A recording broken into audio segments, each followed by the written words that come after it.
Okay, so let's have a look at tiling, and actually we'll look at baking textures as well. Why not? Blender 2.8, nodes and shade editors and whatever else. I'm actually going to be working off of this sheet PDF that you gave me. There's some information here I'm going to use, some I'm not. We don't need to work with Blender 2.79 at all, which it does suggest to do there. I don't think that's really relevant. It's a bit pointless now. I have some textures I'm going to work with, albedo, roughness, normal and ambient occlusion. I have been playing around with this a little bit just to make sure that things do kind of work and whatever else. So we have our textures here. Some, like I said, we're going to use, some we're not. Displacement I don't need. And the this one here, don't know what the hell that is. Roughness, AO, no idea. But don't need to use that one, so I'm not going to work with that one. Like it says here, to open 2.79, set up your cube with the unwrap, etc, etc, and then save it out as a project file, and then open up 2.8 and bring your project file into 2.8. We don't need to do that. We could do it directly in 2.8 without having to open 2.79 at all. And then we need to basically set up material nodes and join all the parts together and various other different things. So we're going to just work through what I've read of that in the past and today, and refresh my memory and just kind of work with some parts, see where we end up. So default cube, if I go into shading, we're going to get rid of this one because I don't need that. So we'll join that one up like so. We have our cube,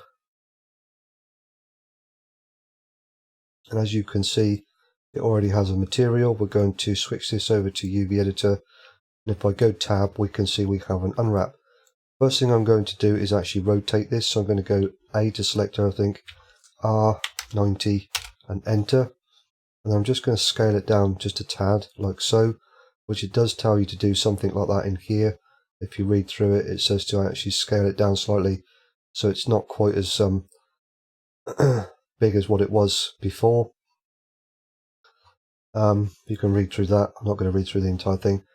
So we've rotated it by 90 and then scaled it down a little bit. There's a reason for that, because of the way that the actual texture is mapped on the cube. If we don't rotate it, certain parts won't show up correctly.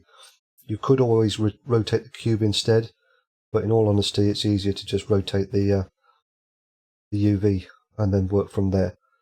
So if you have Node Wrangler installed or activated, in one part of this, it tells you to press Ctrl T. This will only work if Node Wrangler is activated. So you need to activate that, edit, preferences, and then do a search for Wrangler, and then tick the box, come down to save preferences, save your preferences, and then it will be always active from there on in. This again will only be relevant if you're baking textures, which we will look at, but for now I'm just going to work with tiling of textures to show you how that works. So what we will do is open up this folder here with my textures. So I'm going to work with a diffuse, so I'm going to bring that one in. Then I'm going to work with an ambient occlusion, so I'll bring that one in. We'll just put that there for now. That's fine. I want a normal map, so we'll bring that one in. And I also want a roughness map, and I'm going to use this one, so we'll bring that one in as well. And you can, as you can see, I can just literally drag the textures in, and it will automatically create my nodes for me. Nice and simple, straightforward. Okay, so we're going to hover our cursor here, Control and Spacebar, to make everything a bit bigger so we can see it. So we have our diffuse, ambient occlusion, our normal map, and our roughness map. So this is the kind of setup that I would have for scaling textures, because you don't need anything more. Not scaling textures, tiling textures, because you don't need anything more than this. Well, you will, but you won't need any mapping nodes or anything like that, because you're going to be scaling the UV, not the texture. We're going to take our base color to base color on the actual shader here. Our ambient occlusion, we can't join that into there because it will replace it. So what we need to do is, as before, we add in a color mix RGB. We put that one into there, and that one into there, and then this one into here. And this is only just to show us what it's going to look like in Blender. and it will look a little bit different probably when you get it into Giants Editor, just because it's using a different shader setup than what we will be using in Blender. Don't have to do that if you don't want to, but I always like to play around with that just to see what it's going to look like. And we have our roughness, so we'll add that one into there. Again, this one is only just to play around in Blender, not really relevant to Giants Editor at all. And then this one here is our normal, so we're going to take this one, create our normal map, and then join all this up together like so. And then make sure you change these ones over to non-color data. The ambient occlusion, I prefer to leave it as color, because I think it is more of a color based image than a non-color based image. But again, that's up to you. Some people say non-color, some people say color. Just go with whatever works for you. On that one, I'm going to leave it as color. That's perfectly fine. Going to give me the result I want. And that's pretty much that. So I'll go Control Space Bar to go back to where we were before. If I come out of edit mode, you can see we end up with something like this, but the bricks are all too big. So if you're tiling, then we would come over to our UV image editor over here, into edit mode, S to scale, and then drag it up to whatever size would work for you. So if I then go Control Space up here, you can see this is what we end up with. So we've got some dark and light and whatever else in various different places on the brickwork. Again, it will probably look a little bit different to this in Giants Editor because of the way that the shader is working within Blender. If you actually come over to here and turn on some different lighting, you will get some different effects. This is maybe more of a representation of what you'll see in Giants Editor, but can see a lot more of it in this way anyway. But again, work with whatever is going to do the job for you. You can also change your environment, so we can have it, different colors there, whatever, to give us different reflections and different mapping and all sorts of different things there. So again, up to you on that one. So we'll just use this one. That's fine. Doesn't really matter. I don't care. So Control and Space to go back where we were before. And we now have all of our mapping in the right places. We have our UV all scaled up and everything else. So then it would just be a case of joining all the parts together when we get the cube out into Giants Editor. So from here then, now that we have the exporter, export Giants i3D desktop, and then we'll just call this cube 1 and export. And then we can open this up in Giants Editor.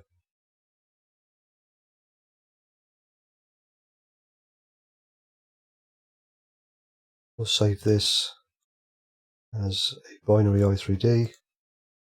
We get our shapes file. And then what we can do here is two different things. We can have our standard albedo / diffuse texture, or we can combine the two together to create the effect of the ambient occlusion within the actual diffuse. So what I'm going to do is convert this one into a DDS first of all. So we'll just save this as a DDS. So we'll just go bricks _ diffuse DXT1 with mipmap. And then what we'll do here is I'm going to got our diffuse texture there. So if we open this one up again, I'm then going to drag in the ambient occlusion here. Oops, wrong one. So drag that one in and add it as a layer. So I'll put that one at the top. I'll double click on this one, multiply, OK, and then we'll merge the layer down. Then I'm going to save this one.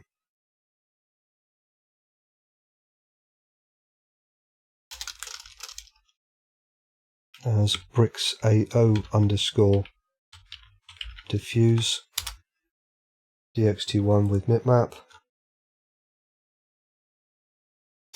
We can see the differences of what they will actually give us. So we open up our cube in Giants Editor again. Material editing window, and then we'll just add them in. So if we start off with the standard one here and add that one and our normal map, and Giants Editor has crashed. Awesome.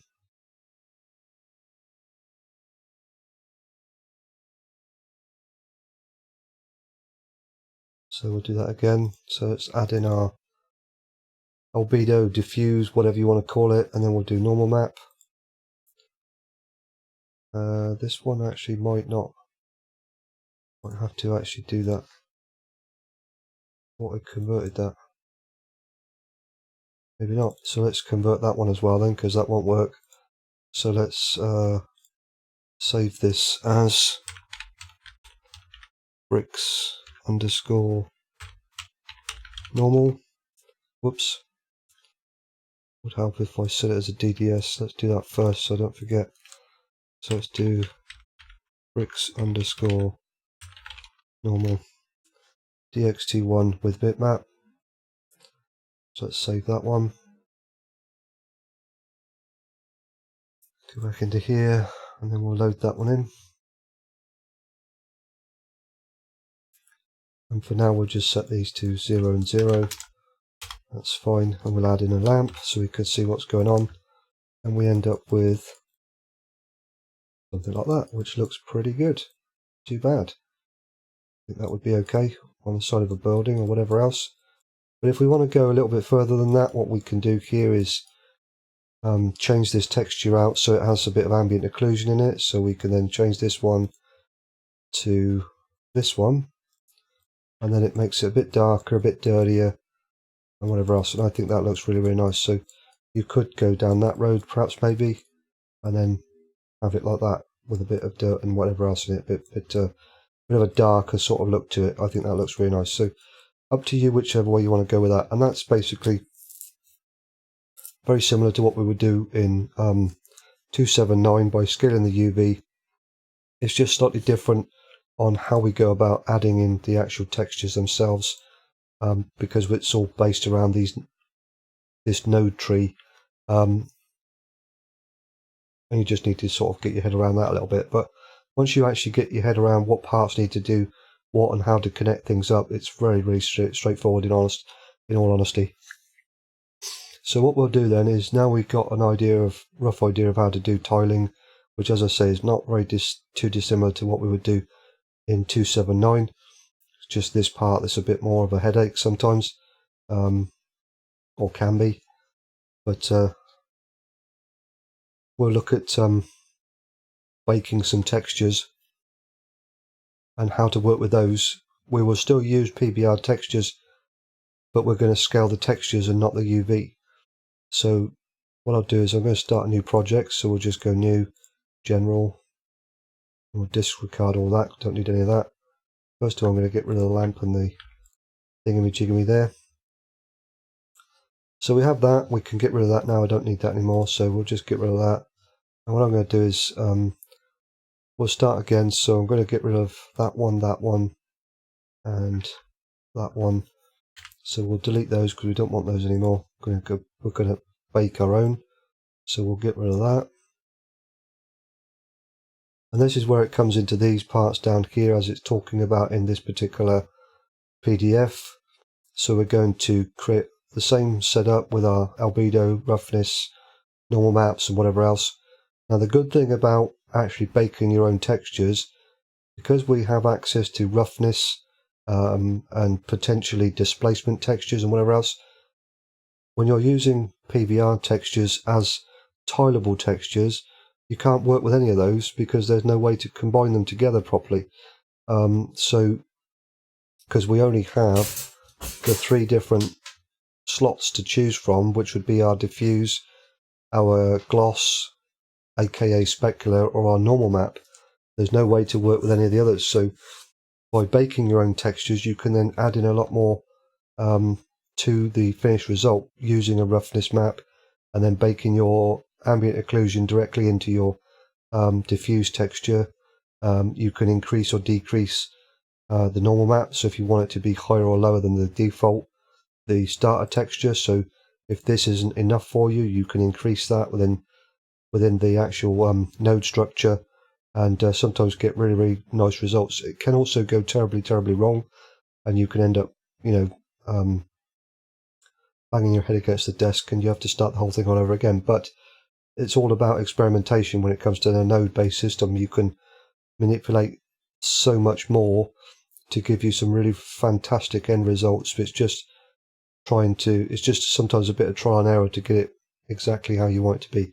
But we'll look at some of this stuff anyway. So as it says like there, we're going to open up some textures. We've done this already.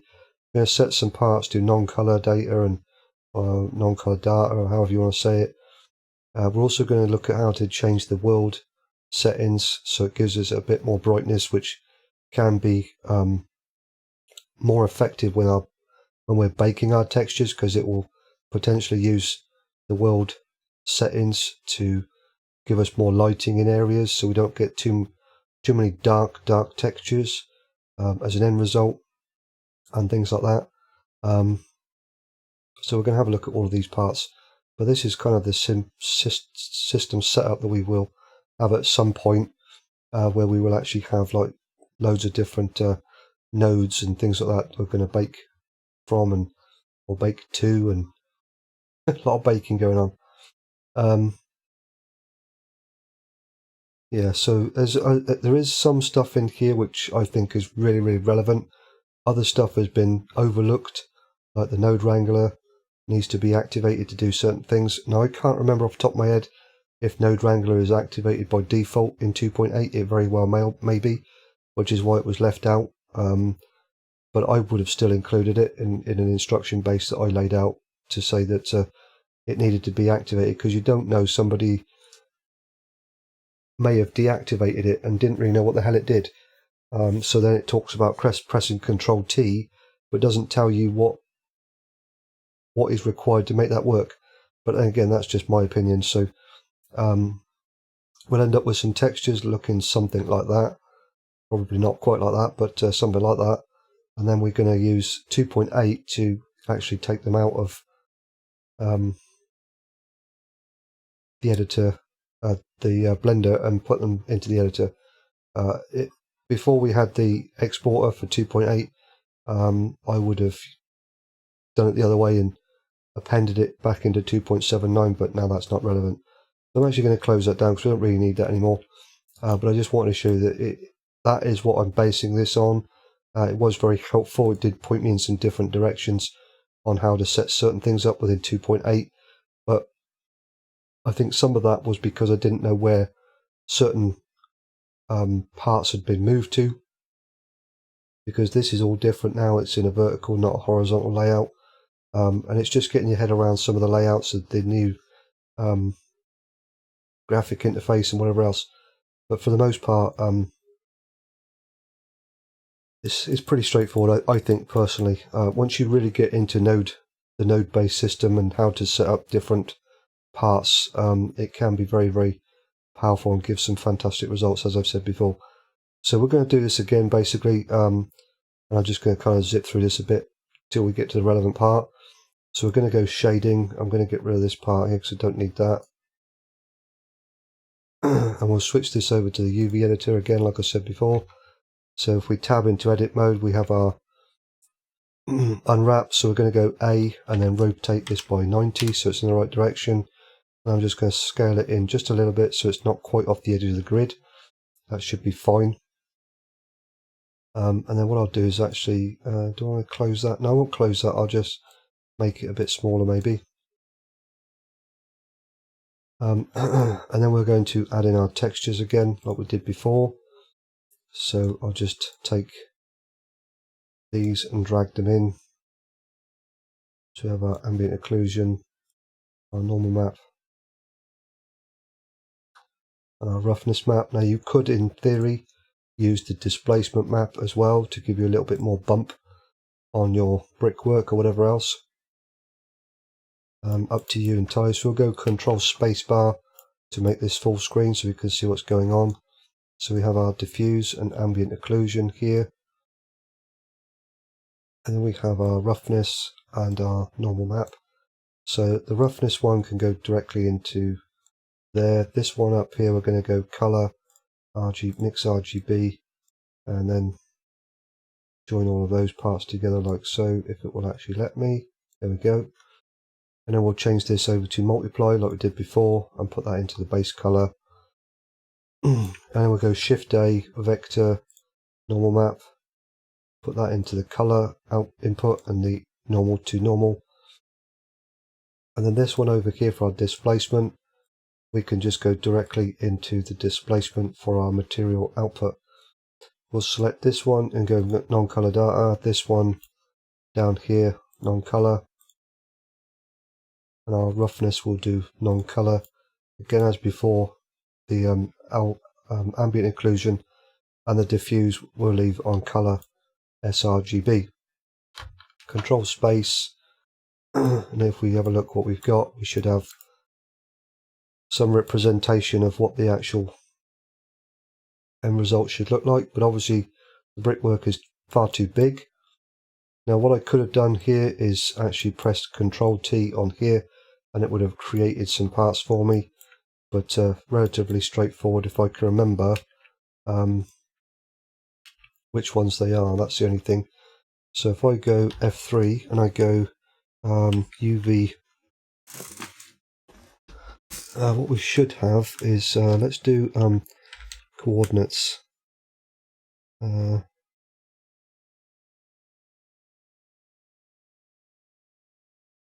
Let's do texture.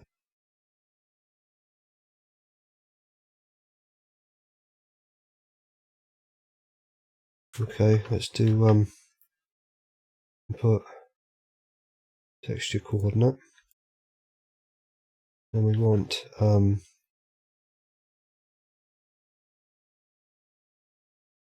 not that one. I have to remember which one this is now. Geometry? No.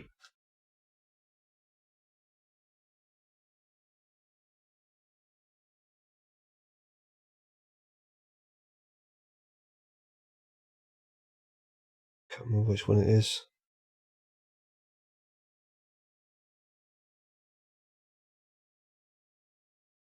Mapping, that's the one there.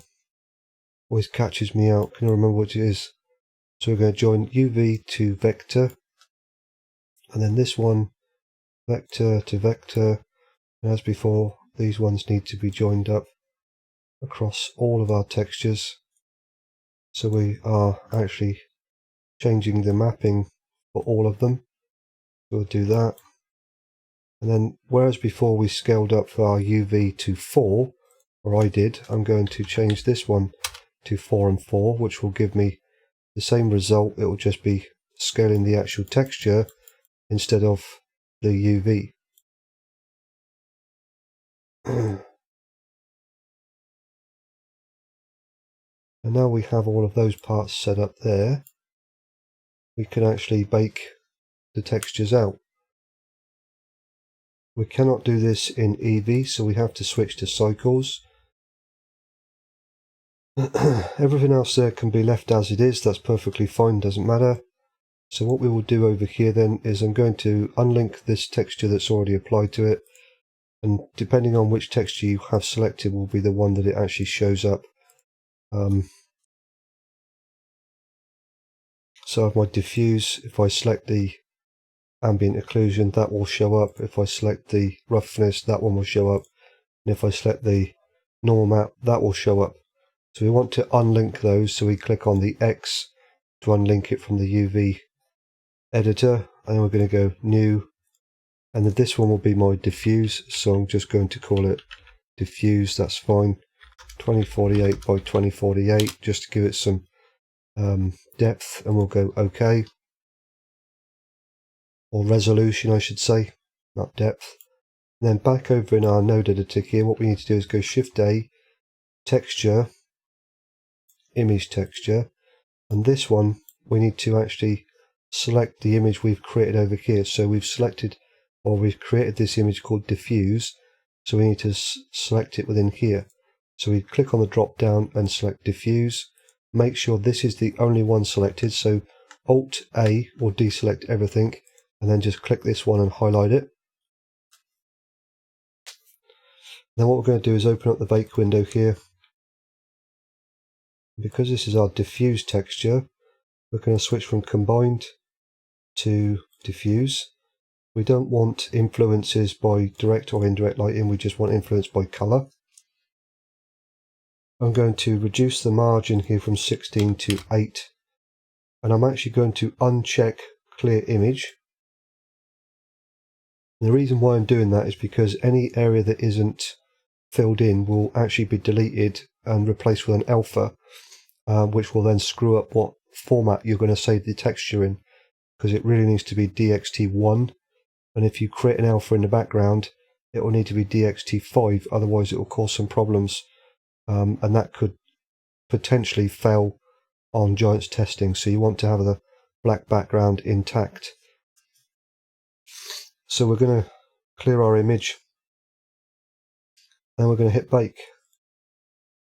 And if you don't get any errors pop up here and you get the little progress bar, it means that something's worked properly.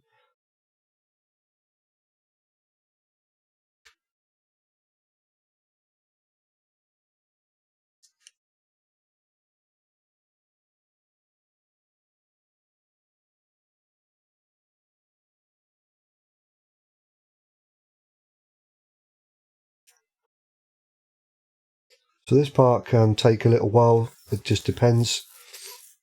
Some textures will take longer than others because we have such a large node base here. Well, I say large node base, there's more there than really you would potentially want to work with. You wouldn't do the ambient occlusion in this way, you would do it manually outside of here. So you'd bake your diffuse and then add your ambient occlusion afterwards potentially, but I prefer to do it this way so it's baked into my texture directly. I think it gives me much better results. Again, with the roughness, this one has no relevance in Giants Editor, but by baking my texture with the roughness included in Blender, I can now include the roughness in my actual finished project, which I would not be able to do if I was doing tiling, because there's no way to actually merge it into anything. And then obviously a normal map is slightly different, that's an entity all of its own. So now we have our texture all baked in. We can open this up, and I don't think that's come out too bad. It doesn't look too bad at all, actually. We still have quite a lot of detail in there. It's not, really blurry or anything, so that's really nice. So we're going to go up to here, and then we're going to go Image, Save As. And I'll put these in the same folder, it doesn't really matter. So we'll just go Diffuse PNG, and we'll save it. If I go Control Space to come back.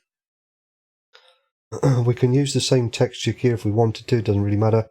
But again, because we're going to end up getting rid of some parts down here, it could cause some issues. Now, because as I've said, I've included the ambient occlusion as part of this, so in theory it will have baked that into my finalized texture, and you can see some parts of that. But if you wanted to, and there's two reasons why you might want to do this. One, you might want to add a bit more into it to give you perhaps maybe a greater effect of the ambient occlusion. So you would need to bake a second ambient occlusion to then merge with this one in Paint.net and to create your final texture, or you would be able to use your ambient occlusion to create your specular map. So there is a reason why you would want to bake potentially an ambient occlusion. So things don't get messed up in here, what I'm going to do is unlink that texture and create another one, and I'm just going to call this AO. And we'll go OK. And then I'm going to come down to here. This is my bake texture. So Alt A just to make sure nothing else is selected, and then just select this image texture here. From the drop down, we'll select AO. Back over in my bake window, I'm going to switch from diffuse to ambient occlusion. Leave everything else there as it is with the clear image unchecked, and I'm on my 8 pixel margin. And we're going to go bake.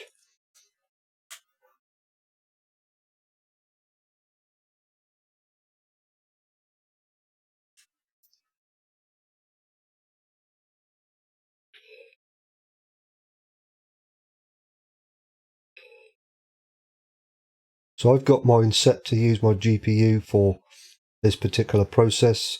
If you use your CPU, it will take a lot longer and it'll be a lot noisier because it will really ramp up your fans. So I tend to use my GPU, use the CUDA cores for what they were designed to do. And we now have our ambient occlusion. So control space, and we can then zoom in, and you can see we now have this nice ambient occlusion baked in. So we're going to go save as image. We'll just leave this as AO, that's fine. We'll save, control space, and then we're going to do our normal map. So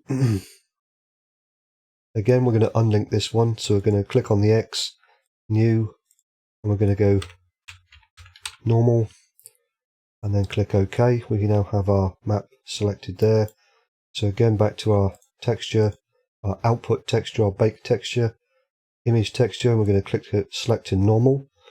Back over to our bake window, we're going to change it from ambient occlusion to normal. Make sure this is on tangent space. If it's on anything else, it will fall over on its side. This one is up to you. You could always click clear image and then bake it, and what that will do is replace the black with blue. So we'll try that. So again, I'm just going to hit bake.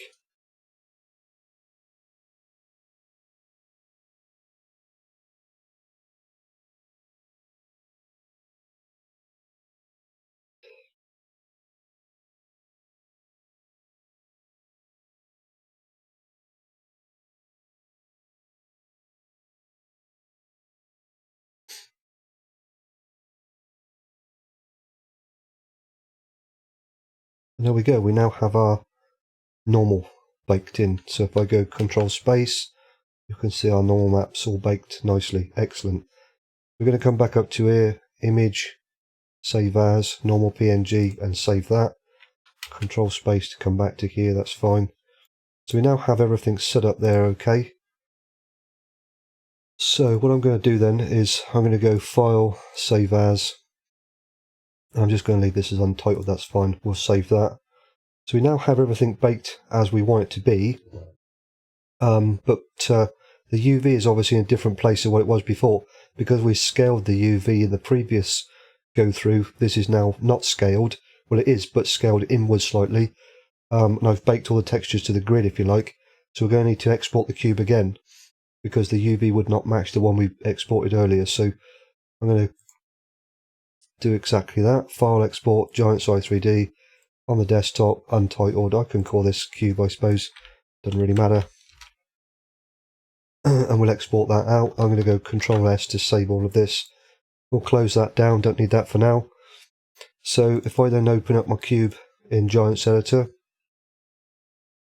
because this is a simplified cube, doesn't need to have edge split and all those other things potentially. So we'll go File, Save As, highlight the cube, Binary i3D, save, and replace. Yes. Then we need to do a bit of jiggery pokery because we've got some different textures going on here that we need to have a bit of a play around with. So we have our diffuse texture here, and by all means you could use that, no problem. That's perfectly fine as it is. So we could do the same as we did before. So if I save this one as a DDS, so if I go bricks _ diffuse, save DXT1 with mipmap. I want to bake my AO into this one, so we'll open this one up again, drag my ambient occlusion in and add as a layer. If I move that one up to the top, we'll double click on this one, multiply, and then we'll click OK, and then merge it down. Probably didn't make that much of a difference in all honesty, but you could potentially mess about with some of the ambient occlusion settings to give you a bit of a darker texture if you wanted a darker texture. So if I actually close that down instead of saving it, if I open this one up, we could change some of the stuff here. So I could go curves and make this a bit darker maybe. something maybe like that.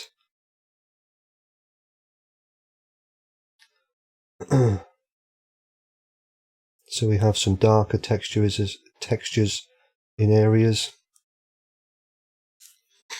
If I then go File, Save As, and we'll call this AO1, so we keep our original intact. And then what I could do then is bring this one in as a layer, double click, multiply, and you can see it added a bit more darkness to it. So now it's a slightly darker color, a darker texture than the previous. Come on, catch up. So it's got some darker effects to it, up to you entirely. You play around with that to your heart's content, and we'll merge that down like so.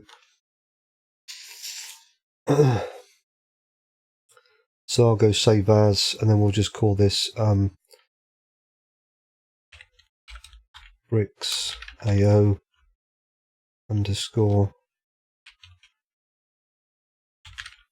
diffuse DDS DXT1 with Mipmap.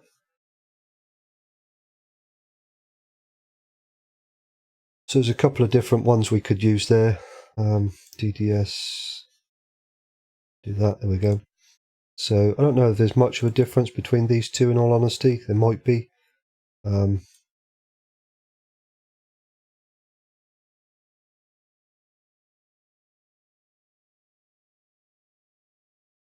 Yeah, this one on the right here is slightly darker, so there's a bit more of effect to it.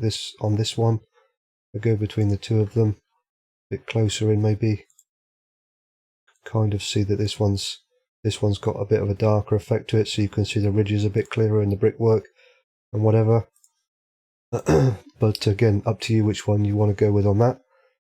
But then you could use your ambient occlusion to create a specular map and things like that later on, if you wanted to go down that road. So what we will do is my normal map. We open that one up, File, Save As, and then we'll just go bricks underscore normal DDS save DXT1 with Mipmap, and OK that.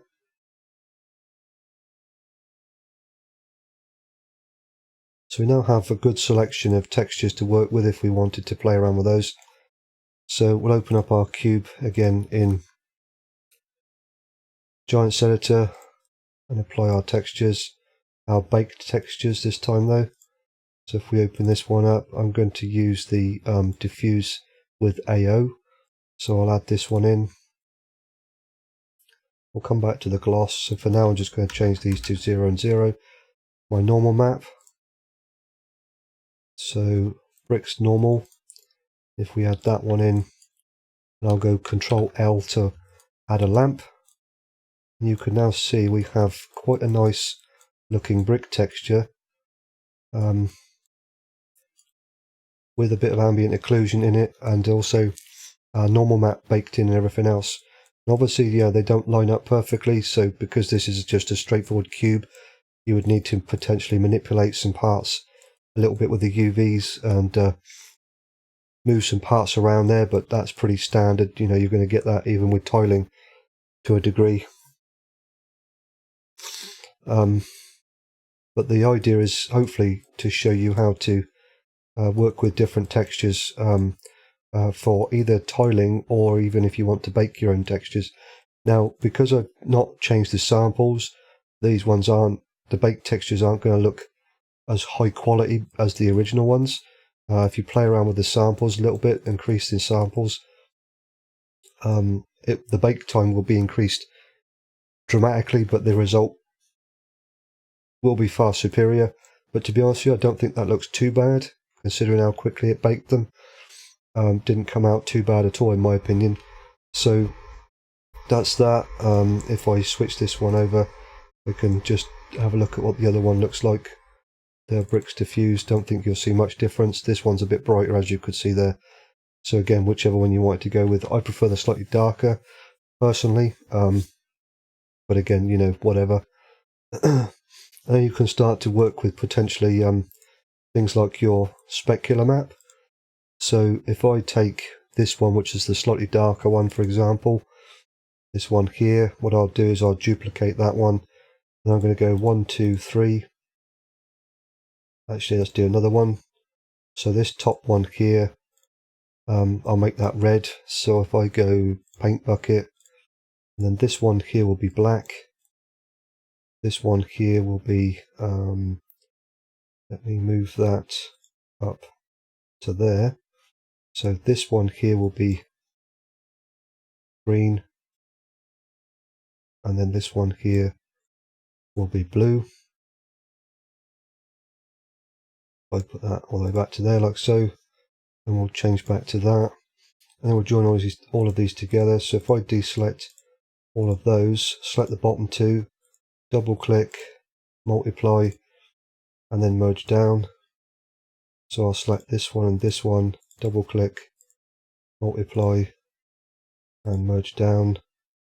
Deselect, select those two, multiply, and merge down. And then we'll select these two and additive, and merge down, and then additive, and merge down, and we'll end up with something like this. And then we'll go File, Save As, and we'll do bricks underscore specular, DDS, save DXT1 with Mipmap.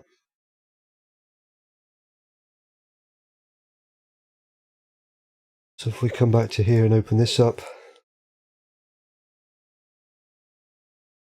and then add in our specular,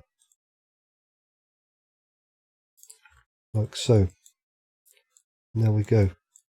So it's kind of taken a bit of the shine away, made it a bit darker, but again, I think that that gives it a bit more effect and adds to a bit more of the brickwork because of the way that texture is laid out. The darker parts within this texture will be overlaid, and the other parts that aren't dark will be kind of like, you know, filled in, if you like, to give them a bit more depth. So that's kind of working with the different textures and whatever else, and I think that's come out quite nice, actually, in all honesty. And once you get your head around actually working with all the different textures and the nodes and everything else, this can be very, very powerful, as I said before and said many times, and it is. You know, once you start baking textures and get them right, which takes practice, believe me, it really does. But once you start to get them right and they start to really look good and everything else, you can start to really work with things to create your own stuff. And, you know, these textures will only be any good for this cube. You put them on anything else and they just look stupid. So if you want to make your textures, you know, specific to your own models, this is the way to do it, to bake them. But again, there is a lot more involved. If you're happier with tiling, then that's fine also. Go with that, you know. Detail arrays, things like that, as I've shown you before, another way of doing it. But at the end of the day, if somebody wants to get what they want to get, they will get it, so to speak. So, you know, but hopefully what I've shown you there with how to set things up in Blender 2.8 in the shader editor to get all your tiling done, and a look at how to bake your textures and set those up as well, might give you some, you know, a direction to go in that will help. So yeah, let me know.